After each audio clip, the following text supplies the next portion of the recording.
students, this is Sahana, lecturer in biology from Sri Sai Angels, PU College, your teacher for this particular session. So let's look into the question.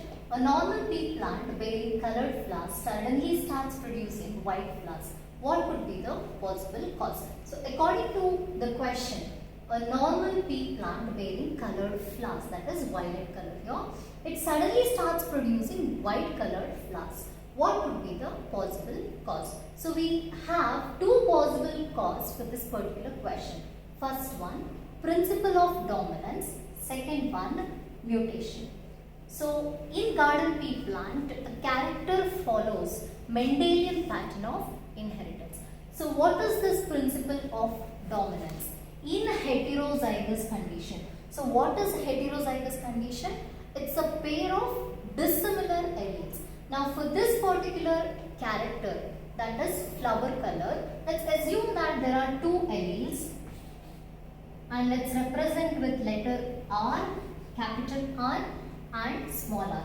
Capital R for colored flower, small r for white colored flower. Okay, so there's a garden plant, a pea plant which is producing colored flowers. So this condition could be expressed in two ways.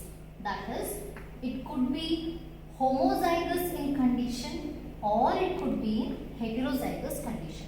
So in heterozygous condition, that is in dissimilar pair of alleles, one of the member, that is capital R, dominates the other member or the allele, that is small r.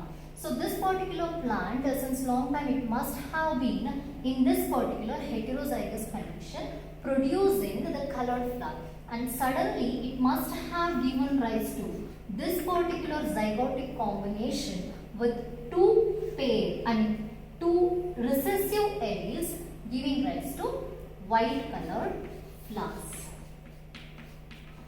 This is the first possible reason. The second possible reason is mutation. So what is mutation? It's a sudden change in the genetic material which is inheritable. And if such mutation occurs in this particular gene responsible for the flower color, then it might have led to the white blooms. Thank you.